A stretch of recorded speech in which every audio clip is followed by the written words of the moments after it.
अरे भाई बहुत अच्छी चाय बनाई भाभी जी ने। तो एक एक चाय और हो जाए। अरे नहीं भाई, शुगर के मरीज हैं हम, आपका बस चले तो आज ही निपटा दें। ये कैसी बातें कर रहे हैं आप? हाँ, अभी आपको बहुत लंबा जीना है और समाज का कल्याण करना है। ये बात तो आपने बिल्कुल सही कही। समाज के कल्याण के लिए ही है हमारा जीवन। पता नहीं क्यों, पर मुझे लग रहा है इस बार चुनाव आप ही जीतेंगे। अरे जीत हार से फर्क नहीं पड़ता, जनता के दिलों में जगह बना ले, इतना ही काफी है। कहाँ हैं ऐसे आजकल नेता? हाँ, सिर्फ चुनाव के समय में दिखाई देते हैं। और एक आप है जो हमारे साथ कभी कभी बैठकर समय भी बिता लेते हैं और समाज के जो भी समस्याएं हैं उस पर भी बातचीत कर लेते हैं। अच्छा सुनो, चिंटू के स्कूल से कॉल आया था आज भी। नमस्ते भाई साहब। नमस्ते भाभी जी। तो सलीम के बेटे से आज फिर झगड़ा हुआ उसका? किससे झगड़ा हुआ?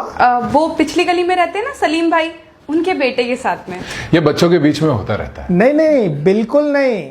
यही गलती कर जाते हैं आप और हम। जिस चीज को इग्नोर नहीं करना चाहिए उसे ही इग्नोर कर जाते हैं। मैं समझा नहीं। ये लोग कभी हमारे नहीं हो सकते। अरे मुंह से भले ही कितना ही भाई भाई बोले, लेकिन इनके दिलों में हमारे लिए सिर्फ और सिर्फ नफरत भरी है। आपने देखा नहीं उस सलीम के बच्चे ने आज दूसरी बार आपके बच्चे से झगड़ा किया है। भाभी जी दूसरी बार?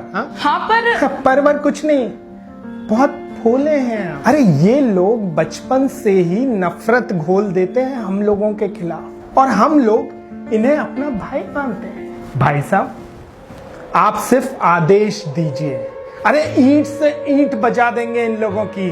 अब आप भी यहाँ चुप मत बैठिएगा जैसे देश के हजारों हिंदू चुप बैठे हुए हैं। अभी जाना होगा, एक कार्यकर्ता का मैसेज आया है। लेकिन भाई साहब बस आप एक आदेश दीजिए, इनको इनकी औकात ना दिखा दी ना तो साला चुनाव लड़ना छोड़ देंगे। चलते हैं।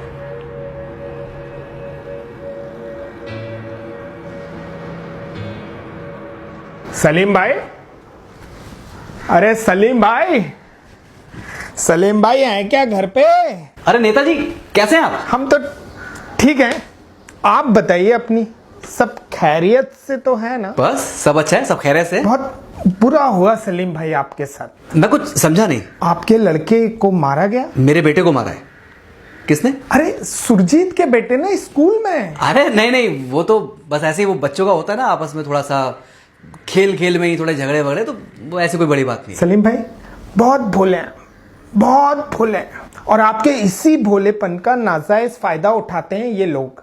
और इसकी शुरुआत हो जाती है बचपन से ही। मैं समझा नहीं। आज सुरजीत के बेटे ने आपके बेटे को मारा, आपने उसको समझा दिया। कल फिर मारेगा, कल फिर आप समझा देंगे। लेकिन सलीम भाई कब तक आपके बच्चे और आपके लोग इस तरह मार खाते रहेंगे और कब तक आप उन्हें समझाते रहेंगे?